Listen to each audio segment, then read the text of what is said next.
Mercury YouTube channel நேயர்களுக்கு வணக்கம். நான் உங்கள் காவ்யா. இன்றைக்கி நம்ம யாரை பார்க்க வந்திருக்கோம் அப்படின்னு பார்த்தீங்கன்னா, ரீசெண்டாக நீயா நானால பைக் இஸ் மை பெட் அப்படின்ற தலைப்பில் பைக் லவர்ஸ் ஒரு சைடும் அண்ட் அதை எதிர்க்கும் பொதுமக்கள் ஒரு சைடும் இருந்தாங்க. அதில் எனக்கு பைக்லாம் பிடிக்காதுங்க, ஏன்னா என் ஹஸ்பண்ட் எனக்கு இப்படிலாம் பண்ணுறாரு அப்படிலாம் பண்ணுறாரு ஏகப்பட்ட கம்ப்ளைண்ட்ஸ் பண்ணியிருந்தாங்க. இன்றைக்கி நம்ம அவங்கள பார்க்க வந்ததோட அவங்க ஹஸ்பண்டை தான் பார்க்க வந்திருக்கோம். ஏன்னா மக்கள் மத்தியில் அவ்வளோ க்யூரியாசிட்டி க்ரியேட் பண்ணியிருக்காங்க. ஸோ வாங்க இன்றைக்கி நம்ம அவங்கள போய் பார்த்துட்டு வரலாம்.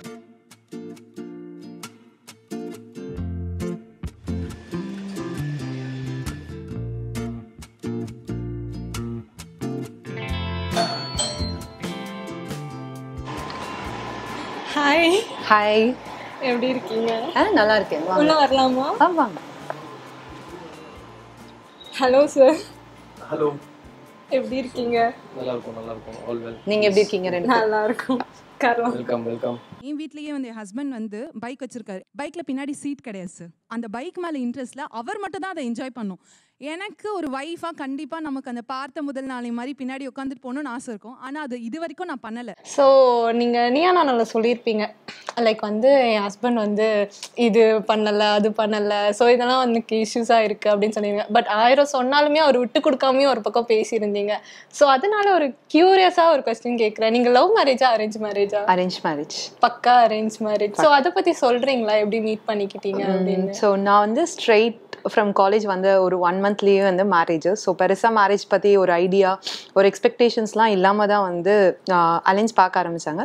ஸோ எனக்கு ஒரே ஒரு கன்சர்ன் என்னென்னா, அப்பா அம்மா விட்டு ரொம்ப தூரம் போகக்கூடாது. ஸோ ஃபாரின் அலைன்ஸ் எல்லாமே பெருசாக நான் அக்செப்ட் பண்ணலை. ஸோ எனக்கு இந்தியாவில் இருக்கணுன்றது தான் என்னுடைய மேஜர் கன்சர்ன். அதுவும் அப்பா அம்மா கிட்டேயே இருக்கணுன்றது தான் இது. ஸோ அதுக்கேற்ற மாதிரி அண்ட் இவரை என்னுடைய அம்மா தான் ஃபர்ஸ்ட் செலக்ட் பண்ணாங்க. ஸோ லைக் எப்படின்னா, நாங்கள் ஒரு ஃபோட்டோ கூகுளில் வந்த உடனே வி ஜஸ்ட் ஓப்பனி, நானும் அம்மா தம்பி அப்பா 4 பேர் இருக்கோம். நாங்கள் நோ அப்படின்னு சொல்லியிருக்கோம். அம்மா சூப்பர் வாவ் அப்படின்னு சொல்லிட்டாங்க. ஸோ அதுக்கப்புறம் அம்மா இவர்கிட்ட பேசின உடனே she was very comfortable. Okay, இவர் தான் கண்டிப்பாக நம்ம பொண்ணை நல்லா பார்த்துப்பாருன்ற மாதிரி. இவர் என்ன ஃபர்ஸ்ட் திருத்தணியில் முருகன் கோயில் இருக்குல்ல, ஸோ அங்கே மீட் பண்ணோம். So we just want to meet first. அதுக்கப்புறம் எனக்கு இவர்கிட்ட பேசின உடனே ஃபர்ஸ்டே ஒரு கம்ஃபர்ட் ஜோன் இருந்தது. ஸோ அப்பயே ஒரு okay, like he is the person who can என்ன ஒரு ட்ரஸ்டடாக ஒரு அந்த மாதிரி ஒரு எனக்கு மெயின் என்னுடைய இது ட்ரஸ்ட் பண்ணும், என்னை ட்ரஸ்ட் பண்ணுற மாதிரி ஒரு பர்சன் இருக்கணுன்றது தான் நான் எப்பயுமே எக்ஸ்பெக்ட் பண்ணுவேன். ஸோ அந்த மாதிரி இருந்ததால் I am really happy and blessed to get him. இல்லை, அது பார்த்ததுக்கப்புறம் தான் அதை டிசைட் பண்ணாங்க. பார்க்கறதுக்கு முன்னாடி நோன் தான் சொல்லிட்டு இருந்தாங்க ஆக்சுவலி.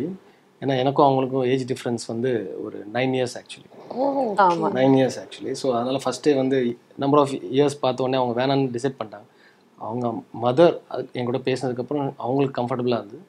அதுக்கப்புறம் சரி நேரில் ஒரு வாட்டி பார்ப்போம்னு சொல்லிட்டு நேரில் பார்த்தோன்னே 2 பேருமே ஓகே சொல்லிட்டோம். Then the marriage got fixed and completely it was an arrange marriage தான். ஸோ நீங்கள் சொல்லியிருந்தீங்க லைக் நான் இதனால சாரை செலக்ட் பண்ணேன், பட் நீங்கள் சொல்லலை எதனால மேமை செலக்ட் பண்ணீங்கன்னு. ஸோ அது சொல்லுங்கள். டக்குன்னு என்னால் ரீசன் சொல்ல முடியல எக்ஸாக்டாக. பட் பார்த்த உடனே அவங்க அது தோணும் பார்த்தீங்களா, இவங்க நம்மளோட லைஃப் கம்பேனியனாக இருப்பாங்க அப்படின்றது அது தோணுச்சு. ஸோ என்னன்னா நீயா நானால நீங்கள் சொல்லியிருப்பீங்க, எனக்கு எங்கள் அப்பா பைக் நல்லா பார்த்துப்பாரு, பட் கடைசியில் அந்த பைக்னாலே அவர் இறந்துட்டாரு அப்படின்னு சொல்லியிருப்பாங்க. ஸோ என்ன ஆச்சு, அதை பற்றி சொல்லுங்கள். ஸோ ஆக்சுவலி என்னென்னா, அப்பா லைக் ஜென்ரலாகவே அவர் ஒரு பயங்கர படிக்கலை, பட் லைக் ஃபார்மிங்கோ இன்னொரு இதில் தான் ஒர்க் பண்ணிட்டு இருந்தார். ஸோ அவருடைய பேஷனே பார்த்தீங்கன்னு வச்சுக்கோங்களேன், ஒர்க் முடிச்சுட்டு வந்தால் அந்த பைக்லேயே உட்காந்துட்டு ஏதாவது ஒன்று பண்ணிகிட்டே இருப்பார்.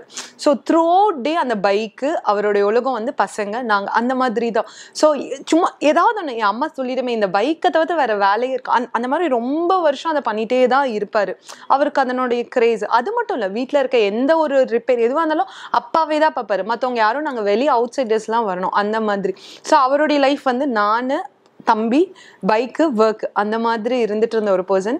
ஸோ அன்எக்ஸ்பெக்டடாக எனக்கு ஒரு மார்னிங் ஒரு 4:30 ஐம் ஜஸ்ட் கெட்டிங் அ கால். எனக்கு வரல, இவருக்கு தான் வந்தது. இவர் திடீர்னு எழுந்து வெளியில் போனோடனே எனக்கு என்ன திடீர்னு எழுந்து போகிறாரு அப்படின்னா, இல்லை இவர் எதுவும் சொல்லலை. ஸோ அப்பாவுக்கு ஆக்சிடென்ட் அப்படின்னு சொன்னோன்னா சரி ஐ தாட் ஓகே அப்பாவுக்கு ஆக்சிடென்ட்ன்றது எதுவும் இருக்காது அப்படின்னு சொல்லிட்டு அதுக்கப்புறம் என் அத்தை கத்துறம்போது we came to know like அப்பா இறந்துட்டாருன்னு. ஸோ அப்பா யூஸ்வலி 3:30க்கு ஒர்க் போவாங்க. போகும்போது லைக் ஆப்போசிட்டில் இருக்கவன் ஃபுல் நைட் தண்ணி அடிச்சுட்டு கரெக்டாக நேராக அப்பாவுடைய பைக் மேலேயே இடிச்சு வித்தின் ஃபியூ செகண்ட்ஸ் பாஸ்ட் அவே. ஸோ அம்மாவுக்கு வந்து யூஸ்வலி வந்து அப்பா வந்து அவர் ஃப்ரெண்ட்ஸோடு தான் போவாங்க அவ்வளோ ஏர்லி மார்னிங். அன்றைக்கி வந்து ஃப்ரெண்ட்ஸ் வந்து லேட்டாக போயிருக்காங்க. யூஸ்வலி எப்படின்னா என்னுடைய வீடு வந்து பிரிட்ஜ் மேலே இருக்கும், பிரிட்ஜுக்கு கீழே இருக்கும். ஸோ பிரிட்ஜில் வந்து லைட் எரியுதுன்னா அப்பா வராங்க, இல்லைன்னா அப்பா வரலன்னு தெரிஞ்சிடும். லைட் எரிஞ்சிருக்கு ஆனால் அப்பா வெயிட் பண்ணல, அப்பா போயிருந்திருக்காரு. என்ன ஆதி வந்து அப்பாவுடைய பேர் ஆதி வந்துட்டு வீட்டில் லைட் எரியுது ஆனால் அவர் வரல அப்படின்னு. ஸோ இவங்களும் ஒர்க்கில் போய் பார்த்துருக்காங்க. பார்த்த உடனே அப்பா வந்து வரலன்னு சொன்னாங்க. உடனே அம்மாவும் வந்துட்டு என்ன லைக் யூஸ்வலி போயிட்ட உடனே ஃபோன் பண்ணுவார் அப்பா. ஃபோனும் பண்ணலன்னு சொல்லிட்டு அம்மாவும் கால் பண்ணிட்டே இருக்காங்க, எடுக்கவே இல்லை. ஜஸ்ட் இதெல்லாம் நடந்தது ஒரு ½ an hour சீன்லேயே தான். அதுக்கப்புறம் வந்து அம்மா என்ன பண்ணாங்க, உடனே வந்துட்டு தம்பியை வந்து நீ போய் பாருடா, வீட்டுக்குலேருந்து ரொம்ப கிட்ட தான் ஒர்க்கு, போய் பாரு அப்பா இருக்காங்களா இல்லையா அப்படின்னு சொல்லிட்டு பார்த்தா லைக் ரோட்டில் அப்பாவுடைய ஃபோன் அடிச்சுட்டே தான் போகிறாங்க. அண்ணாவும் தம்பியும் 2 பேரும் அடிக்கிறாங்க. ரோட்டில் இருந்தது. அப்பா அதுக்குள்ளே பாஸ்ட் அவே. ஸோ அது வந்து எவ்வளோ கஷ்டம்னா எனக்கு என் உலகத்தில் அப்பா தான் எல்லாமே. அந்தளவுக்கு ரொம்ப லைக் நான் வந்து ஃபினான்ஷியலாக வந்து ரொம்ப ஸ்ட்ராங்லாம் கிடையாது. ஏன்னா வி ஹேட் லைக் லேண்ட்ஸ் அந்த மாதிரி தான் இருந்தது. ஆனால் என்னை படிக்க வச்சது வந்து தமிழ்நாட்டிலே நம்பர் 1 ஸ்கூலாக அப்போ இருந்த SRV ராசிபுரமில் தான் படிக்க வச்சார். ஸோ சின்ன வயசுலேருந்து அப்பானா எனக்கு ரொம்ப பிடிக்கும். ஸோ அந்த மாதிரி ஸோ நான் வந்து நின்று லைக் ஒர்க் பண்ணி அவரை வந்து நிறைய இது பண்ணணும்னு நினைக்கிற சுச்சுவேஷனில் பாஸ்ட் அவே. ஸோ அதனால் எனக்கு கோவமாக இருக்கும். திஸ் இஸ் லைக் என்னுடைய ஃபேட்டுன்னு நினைக்கிறதா, இல்லை என்னன்னா பசங்க வளர்ந்து நம்ம அப்பா அம்மாவை பார்த்துக்கணும்னு நினைக்கும் போது அப்பா அம்மா இல்லை அப்படின்ற ஒரு விஷயமே அது ரொம்ப கஷ்டமான விஷயம். So that's happen in my life. Okay, இப்போ அப்பா இருந்திருந்தா இதெல்லாம் நான் பண்ணியிருக்கணும் அப்படின்னு நினைச்ச விஷயம். நான் அப்பா இருந்திருந்தா ஒன்று வந்து அவரை ஃப்ளைட்டில் கூட்டிகிட்டு போகணுன்னு எனக்கு ரொம்ப ஆசை. ஆக்சுவலி அது வந்து எனக்கு ரொம்ப அதுதான் வந்து என்னுடைய மேஜர் இது. நாங்கள் ஆக்சுவலி சொன்னோன்னா சின்ன வயசுல இருந்து நாங்கள் ஒன்றா மூவி கூட போனதே கிடையாது. பிஃபோர் மேரேஜ் வரைக்கும் எப்படின்னா we never eat outside foods. We connected mostly with என்னோட ரிலேட்டிவ்ஸ். வீட்டில் இருக்க ஃபுட் தான். எங்கேயாவது வெளியில் போயிட்டு வந்தாலுமே வீட்டில் இருக்க ஃபுட் தான் நாங்கள் சமைச்சோம். அந்த மாதிரி தான் அம்மா எல்லாம் எடுத்துட்டு. ஸோ இந்த மாதிரியே இருந்த ஒரு உலகத்தில் என்னை எடுத்துகிட்டு போய் ஹாஸ்டலில், எதுக்காக என்ன ஹாஸ்டல் சேர்த்தாலும் நான் இண்டிபெண்ட்டாக இருக்கணுன்றதுக்காக தான் ஹாஸ்டலில் சேர்த்தாங்க. So I just game. அதுக்கப்புறம் காலேஜ் முடிஞ்சது. மூவியே அப்பாவோட நாங்கள் இவரோட கல்யாணம் ஆனதுக்கப்புறம் தான் வந்து ஒன்றாவே போனோம். ஸோ அந்த ஃபர்ஸ்ட் மூவியே வந்து அப்பாவோட போனது அதுதான் வந்து என்னோட ஃபர்ஸ்ட் மூவி. பையன் வந்து பிறந்து ஒரு 6 months தான் இறந்தாரு. அந்த 6 months ஆஃப் டைம் வந்து பொக்கிஷம் மாதிரி தான் அப்பா பார்த்தாரு. ஸோ அங்கே தான் இருந்தான். ஒரு 6 months நாங்கள் அங்கே தான் இருந்தோம். பட் அன்ஃபார்ச்சுனேட்லி எனக்கு தெரிஞ்சு நாங்கள் மேஜர் வந்து என் பசங்களுக்கு தாத்தா இல்லைன்றது தான் இன்னொரு மேஜர் மிஸ்டேக். ஸோ எனக்கு ஒரு கியூரியஸான கொஸ்டின், ஏன் இதுவரை பைக்கில் வந்து பேக் சீட் வைக்கவே இல்லை சார்? இல்லை வச்சுருந்தேன், இனிஷியலாக வச்சுருந்தேன். மேரேஜ் ஆன புதுசில் இருந்துச்சு. ஓகே, அதுக்கப்புறம் நான் எடுத்துட்டேன். எதனால? எல்லாரும் மேரேஜுக்கு முன்னாடி தான் இந்த பேக் சீட்டே தூக்குவாங்க, சிங்கிளா சுத்துறாம்பா அப்படின்னு. மேரேஜ் ஆனதுக்கப்புறம் அந்த பேக் சீட் தூக்குனதுக்கு காரணம்? இந்த பேசிக் ரீசன் வந்து நான் அதை தனியாக போயிட்டு என்ஜாய் பண்ணணுன்றது தான். ஓகே, ஏன்னா அந்த புல்லட்ன்றது ஒரு ஒரு ஒரு ட்ரீம் பைக் மாதிரி தான் இருந்துச்சு எங்களுக்கு எல்லாருக்குமே. ஸோ அதை வந்து ஒரு தனியாக ஓட்டும்போது கிடைக்கக்கூடிய ஃபீல் வந்து ஃபேமிலியோட போகும்போது அந்த ஃபீல் கிடைக்காது. நீங்கள் தனியாக போகும்போது you can enjoy the ride. அந்த ரைடும் சரி, அதில் உட்காந்து போகிற விதமும் சரி. ஸோ அந்த ஒரு ஃபீல் கொஞ்சம் ரொம்ப நல்லாயிருக்கும் ஆக்சுவலி. இது பல வருஷமாக இப்படி தான் வச்சுருக்கேன். இப்போ வரைக்கும் சீட் போடாமல் தான் வச்சுருக்கேன். பசங்களை வண்டி எப்பயாச்சும் ஸ்கூலில் ட்ராப் பண்ணும்போது வண்டி ஐ டேக் தம் ஃப்ரண்ட்டில் உட்கார வச்சுப்பேன். டேங்க்கில் உட்கார வச்சுட்டு சேஃபாக உட்கார வச்சுட்டு கொண்டு போய் விட்டுட்டு வந்துடுவேன். அதர்வைஸ் ஜென்ரலாக நான் ஜிம்முக்கு போகிறதுக்கும் அந்த மாதிரி பார்த்து, பிகாஸ் அது ஒரு ஐ திங்க் ஆல்மோஸ்ட் இப்போ ஒரு 12 years ஆகிடுச்சு அந்த வண்டி. ஒரு வண்டி அப்படியே இன்னொரு 10 years 20 years யூஸ் பண்ணலாம் தான் வச்சுருக்கேன் அந்த வண்டி, ஒரு பொக்கேஷன் மாதிரி அந்த மாதிரி. ஸோ அதுதான் மெயின் ரீசன் ஆக்சுவலி இருந்தது. ஓகே, பட் இது பாப்பாவை ஃப்ரண்ட்ல உட்கார வைக்கிறது பற்றி அவங்க சொல்லியிருந்தாங்க. இது மாதிரி பையன் ரொம்ப ஆசைப்படுவான், ஆனால் ஃப்ரண்ட்ல வந்துட்டு உட்கார வைக்கிறது அது அவர் தாண்டி அது யோசிக்க மாட்டேங்கிறாரு. அது அவருக்கு பிடிச்சிருக்கு, அவருக்கு தெரியுது, பட் ஆனால் அது அவரால் பண்ண முடியலை அப்படின்னு சொல்லியிருப்பாங்க. இல்லை, 2 காரணம் தான். என்னென்னா இவங்க ஏறும்போதும் அதில் கால் பட்டு ஸ்க்ராட்ச் ஆகிடுமோ, இல்லை அந்த டேங்க்கில் இல்லை பேக் வச்சாலும் ஸ்க்ராட்ச் ஆகிடுமோ, அந்த ஒரு இதில் வண்டி தான் நம்ம காஷியஸ். ஏன்னா ஏதாச்சும் ஒன்று ஆகிடுச்சுன்னா then again we have to redo the கம்ப்ளீட்டாக ஃபுல்லாக பெயிண்டிங் பண்ண வேண்டியிருக்கும். அதனால் கொஞ்சம் கேர்ஃபுல்லாக எடுத்து தூக்கி உட்கார வச்சு நம்ம கொண்டு போவோம். அந்த ஒரு காரணம் தான் தவிர வேறு எதுவும் இல்லை. பட் அது பசங்களும் புரிஞ்சுக்கிட்டாங்க. பசங்களுக்கும் வந்து புரியும். அது டேடிக்கு வந்து வண்டி எனக்கு ரொம்ப பிடிக்கும். ஸோ அதனால் அவர் ஸ்க்ராட்ச் ஆகக்கூடாதுன்னு. ஸோ அவங்களும் ஏறும்போது அது சின்ன சின்ன வயசுலேருந்து அவங்களுக்கும் பழக்கமாயிடுச்சு. ஏறும்போது கார் ஃபுல்லாக அவங்களும் ஏறுவாங்க. ஸோ அதனால் அவங்களும் அதை பார்த்துக்க ஆரம்பிச்சிட்டாங்க என்னோட சேர்த்து. ஸோ அந்த டாபிக் வந்து கண்டிப்பாக உங்களுக்கும் ஒரு பொருத்தமான டாபிக் தான். எதனால நீங்கள் வரல அந்த டாபிக்கு? இல்லை, அன்ஃபார்ச்சுனேட்லி எனக்கு கொஞ்சம் ஒர்க் இருந்தது, பிஸி ஸ்கெடியூல் இருந்தது, அதனால் வர முடியல. இல்லைனா நானும் வந்திருப்பேன். ஆக்சுவலி வந்திருந்தா இன்னும் கொஞ்சம் நல்லா டிபேட்டபுளாகவே போயிருக்கும். ஆக்சுவலி நிறைய பாயிண்ட்ஸ் இன்னும் நம்ம பேசிருக்கலாம். ஓகே, பட் ஒரு ரைடாவது அப்படியே பக்கத்தில் எங்கேயாவது பக்கத்தில் போகலாம், இங்கே பக்கத்தில் தெருவில் அப்படி வேணால் போகலாம். இல்லை ஆக்சுவலி எனக்கு வந்து எப்படின்னா எனக்கு யூஸ்வலி அந்த சாரி கட்டும் போது எனக்கு நிஜமாவே பிடிக்கும். ஸோ அந்த சாரி கட்டிட்டு அவர் பின்னாடி நான் எப்பயுமே ஒன் சைடில் எனக்கு ஐ லவ் இட். ஓகேவா, sometimes it's not happening with அதுதான், அது ஒன்றும் பண்ண முடியாதுல்ல. அவர் சொல்ற மாதிரி சேஃப்டி ரீசன், சேஃப்டி அவர் வந்து லைக் ஆக்சுவலி என்ன விடவுமே வந்து கிட்ஸு ஃபேமிலியும் ரொம்ப ப்ரிகாஷனரியா லைக் எங்கேயாவது வெளியில போனா கூட வந்துட்டு அவருடைய ஃபுல் ஃபோக்கஸ் வந்து கிட்ஸ் மேலே தான் இருக்கும்.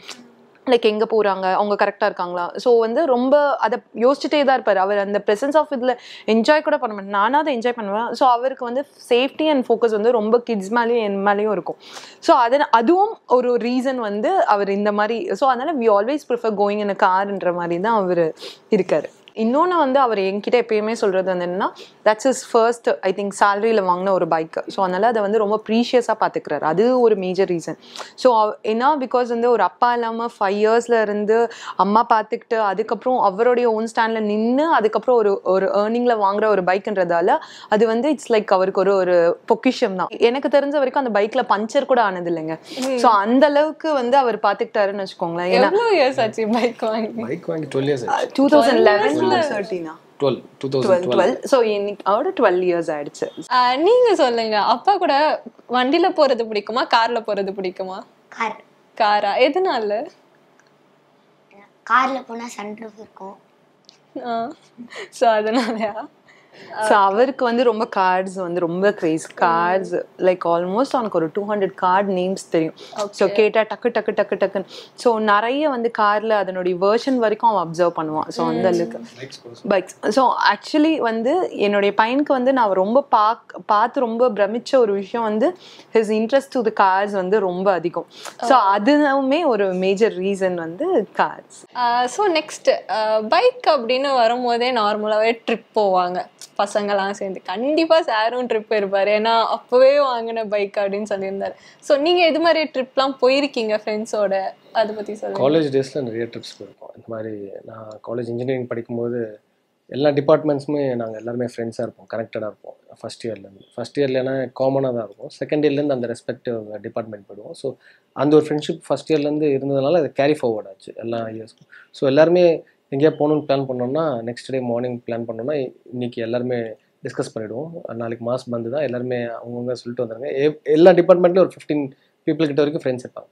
ஸோ எல்லாருமே பைக் எடுப்போம். மார்னிங் ஒரு அண்ணா நகர் அந்த மாதிரி இடத்துல ஆஜராகிட்டு அங்கேருந்து எல்லாருமே பைக் எடுத்துகிட்டு தடா ஃபால்ஸு, பாண்டிச்சேரி, இந்த மாதிரி ஒரு இடத்துக்கு நம்ம எவ்ரி ஒரு 3 months or 6 months ஒன்று பிளான் பண்ணுவோம். ஸோ அப்படியே ஒரு 10-15 பைக்லேருந்து அப்படியே எல்லாருமே கிளம்புவோம். ஸோ அப்படியே கிளம்பி போயிட்டு காலைல போயிட்டு அப்புறம் ஈவினிங் ஒரு 7 o'clock அந்த மாதிரி வந்துடுவோம். ஸோ ஒரு வாட்டி ஈசிஆரில் போகும்போது ஒரு வாட்டி எல்லாருமே போய்ட்டுருக்கும்போது எல்லாருமே ஒரே பைக் தான் வச்சுருப்போம். CVZன்னு சொல்லிட்டு ஹீரோ ஹோண்டாவில் ஒரு பைக் வச்சுருப்போம். அது கொஞ்சம் ரேஸ் மாதிரி போகும்போது ஒரு இடத்துல பயங்கர ஸ்கிட். ஸோ ஃப்ரெண்டோட இன்னொரு ஃப்ரெண்டும் எல்லாருமே அப்படியே விழுந்துட்டு அந்த ஒரு இன்சிடென்ட் தவிர மற்றபடி எல்லாமே வந்து ஒரு நல்ல ஃபன் பீரியடாக தான் இருந்துச்சு எல்லாமே பைக்கில் போகும்போது. நீங்கள் ரொம்பவே என்ஜாய் பண்ண மூமெண்ட் ட்ரிப் போகும்போதுன்னு சொல்ல முடியாது. நான் என் ஃப்ரெண்டோட உட்காந்துட்டு பாண்டிச்சேரி ஈசிஆரில் போயிட்டு வரும்போது ட்ரிபிள்ஸ் போயிட்டு இருந்தோம். நான் ஒரு ட்ரிபிள்ஸ், என் ஃப்ரெண்டும் ஒரு ட்ரிபிள்ஸ், 2 பேருமே பயங்கர ஸ்பீடில் போயிட்டு இருந்தோம். நான் ஒரு இடத்துல நான் வந்து முன்னாடி போயிட்டு இருந்தேன். 2 பஸ் வருது, நடுவில் போக வேண்டிய ஒரு கட்டாயம், இல்லைன்னா பஸ் அடிச்சிருவோம். நான் கொஞ்சம் பிரேக் போட்டேன், பின்னாடி வந்தவர் போயிட்டாரு.